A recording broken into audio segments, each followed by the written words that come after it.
Merhabalar, Nefis Tarifler kanalıma, mutfağıma hoş geldiniz arkadaşlar. Bugün sizlere tavada sadece bir tek yumurtayla harika yumuşacık bir kek tarifi vermek istiyorum. İnanın çok az malzemeli, çok pratik ve lezzetine herkes hayran kalacak. Yani bu kadar basit ve bu kadar lezzet inanın herkesi şaşırtıyor ama olumlu yönde şaşırtıyor. Kesinlikle keki yumuşacık, böyle gözenekleri görebiliyorsunuz. Asla böyle yavan bir kek değil. Çünkü tavadaki kekler bazen güzel sonuç veremeyebiliyor. Ama bu garanti bir tariftir. Özellikle fırını olmayan arkadaşlar veya uğraşmak istemeyen arkadaşlar tam size göre bir tarif diyorum. Şimdi geçelim tarifimize. İlk önce böyle yanmaz bir teflon tavanınız varsa daha iyi sonuç alırsınız. Altının güzel kızarmasını istediğim için ilk önce yumuşak tereyağı ile her yerini yağlıyorum.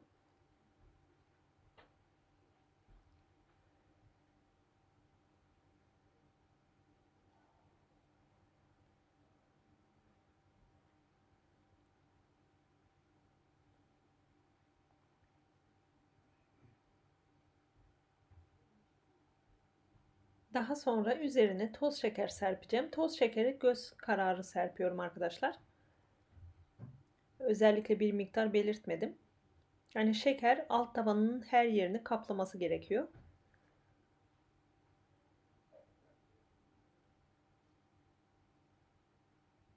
Ki o güzel kızarmış karamelize tabanını elde edelim diye yapıyoruz bu işlemi. Ve ben elma kullandım meyve olarak. İsteyenler muz ile de yapabilir bu tarifi. Öyle de çok güzel oluyor. Aslında dilediğiniz meyveyle yapabilirsiniz. Ben elma tercih ettim. Böyle yan yana bütün alt tabanını kaplayacak şekilde elmalarımı diziyorum.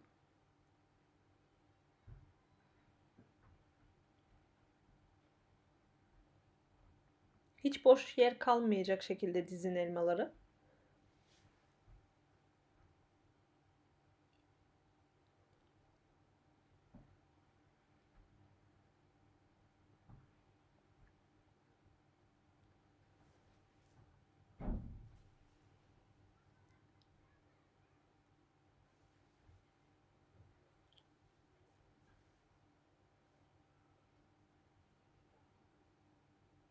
Şimdi kekimizi yapmaya başlayabiliriz.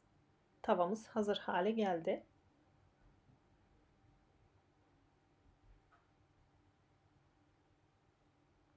Kekimize de oldukça az malzemeli. Başta da söylemiştim. Bir adet yumurtaya ihtiyacımız var. Onun üzerine bir çay bardağından bir parmak eksik toz şeker. El çırpıcısıyla çırpıyoruz hemen. Böyle miksere falan da gerek kalmıyor arkadaşlar bu tarifle. Ben biraz vanilya aroması ekledim. Sizler şekerli vanilya ekleyebilirsiniz. Benim evde kalmamış. O yüzden aromasını kullandım.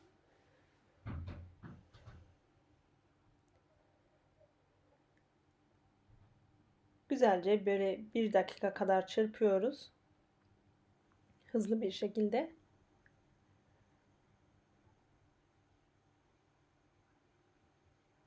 Daha sonra sıvı malzemeleri ekliyorum. Yarım çay bardağı sıvı yağ.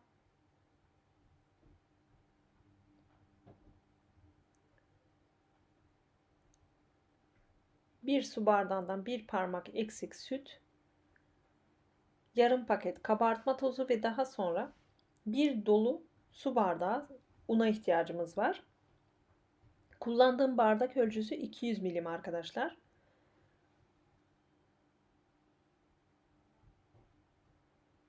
Gördüğünüz gibi tepeleme tam dolu unumu ekliyorum. Üzerine de yarım paket kabartma tozu ilavesi yapıyorum.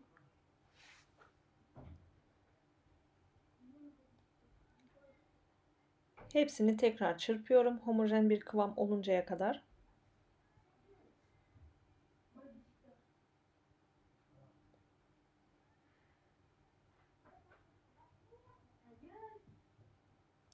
Güzelce karıştırıyorum hepsini.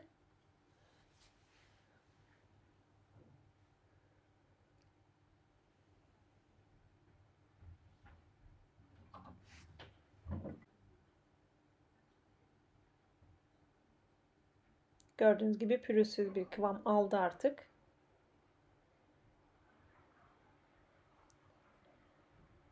Kekimizin kıvamı bu şekilde olmalı. Hazırlamış olduğum elmaların üzerine kek harcımı dökebilirim.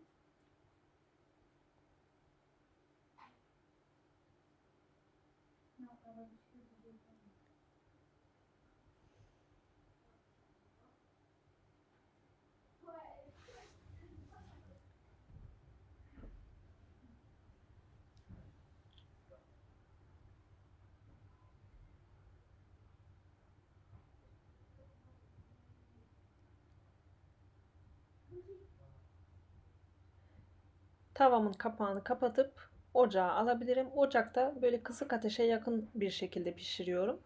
20 dakika boyunca hiç ellemedim arkadaşlar. Şimdi kapağını açıp bir kontrol edeceğim. Üzeri kuruduysa ters çevirme zamanı gelmiştir. Şöyle hafif dokunun.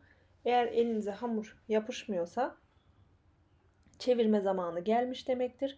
Yani açıkçası içi pişmiştir. Sadece bu diğer yüzünde kızarttık mı biraz tamamdır. Kenarları spatula ile çok hafif böyle bir çekiştiriyorum ki yapışma olmasın.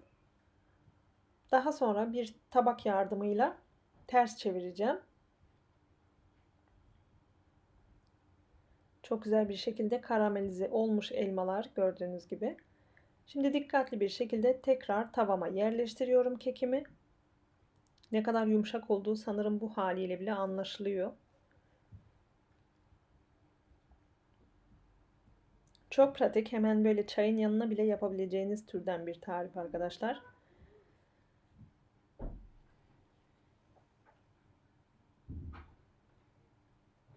Bu sefer kapağını kapatmadan 3-4 dakika ocakta tutmanız yeterli. Daha sonra servis tabağına alabiliriz artık.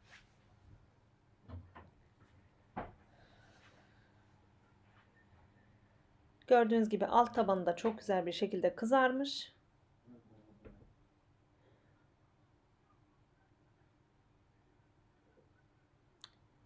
O kadar yumuşak ki nefis, yani gerçekten mükemmel bir tarif. Çok pratik. Yakın çekimle de elmaların nasıl güzel kızardığını, ne kadar yumuşak olduğunu göstermek istedim sizlere. Şimdi hemen dilimleyip size iç dokusunu da göstermek istiyorum. Dediğim gibi kesinlikle bu pratik tarifi denemenizi tavsiye ederim. Umarım beğenerek izlemişsinizdir. Şimdiden yapıp yiyecek olan herkese afiyet olsun diyorum. Yorum ve beğenilerinizi bekliyorum ve henüz kanalıma abone değilseniz abone olabilirsiniz. Ve lütfen abone olurken zil işaretine tıklamayı unutmayın. Böylelikle ben ne zaman video yüklesem sizlere bildirim gidecektir. Bu sayede hiçbir tarifimi kaçırmamış olursunuz. Bugünlük benden bu kadar. Bir dahaki tarifte, bir dahaki videoda görüşmek dileğiyle diyorum. Hoşça kalın.